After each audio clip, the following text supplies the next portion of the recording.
আসসালামু আলাইকুম ওয়া রাহমাতুল্লাহি ওয়া বারাকাতুহু। সকলকে আমার তরফ থেকে আন্তরিক ভালোবাসা ও শুভেচ্ছা রইল। এটা চলছে আরবি মাস মাহে রবিউল আউয়াল মাস। এই মাসে আমার নেতা সরকারে কায়নাত, আমার নেতা নবী মুহাম্মদ সাল্লাল্লাহু আলাইহি ওয়াসাল্লাম তিনি এই মাসে আগমন করেছিলেন। হুজুর এই মাসে আমাদের মাঝে এসেছিলেন। সেই মানবতার নবী, সেই মায়ার নবী, সেই প্রেমের নবী। এই নবী দিবস বিভিন্ন জায়গায় পালন করা হচ্ছে। আমার প্রত্যেকের কাছে দাবি, বিশেষ করে ফুরফুরা শরীফ আহলে সুন্নাতুল জামাতের সমস্ত যুবক ভাইদের কাছে দাবি, মায়েদের কাছে দাবি, বয়স্কদের কাছে আমার দাবি, এই রহমতের মাস, এই বরকতের মাস আমরা যেন অবহেলায় না কাটিয়ে দিই। এই রহমতের মাসটা যেন রহমতটা আমরা যেন নিতে পারি।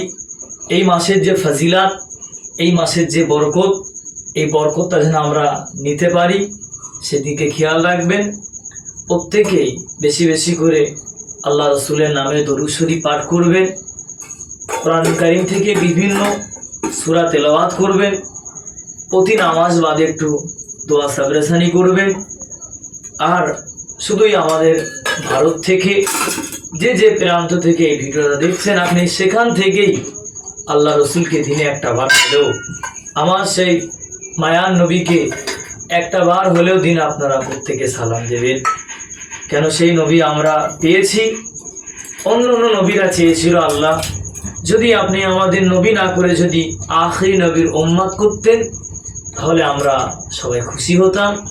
আর আমরা না চাইতে আমরা আখিরি নবীর উম্মত হয়েছি, এর থেকে ভালোবাসার আর কিছু হতে পারে না। ওই জন্যে আমাদের প্রত্যেকের কাছে দাবি, বেশি বেশি নবীকে মহব্বত করেন, রসুলকে ভালোবাসেন। আল্লাহ রসুল সাল্লাল্লাহু আলাইহি ওয়াসাল্লাম নিজে বললেন, লা ইউমিনু আহাদুকুম হাত্তা আকুনা আহাব্বা ইলাইহি মিন ওয়ালিদিহি ওয়া ওয়ালাদিহি ওয়ান নাসি আজমাইন। কেউ যদি নিজের আত্মীয় স্বজন, পাড়া প্রতিবেশী, গ্রামবাসী সকলের থেকে যদি আমি নবী আমাকে বেশি মহব্বত না করতে পেরেছে, সে কামিল মুমিন অর্থাৎ পরিপূর্ণ ঈমানদার হতে পারবে না।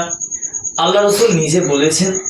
তাহলে আমাদের প্রত্যেকে সব কিছু থেকে আমার রসুলকে যেন আমাদের ভালোবাসাটা বেশি হয়ে যায়, এই বলে আমার সংক্ষিপ্ত আলোচনা ইতি করলাম।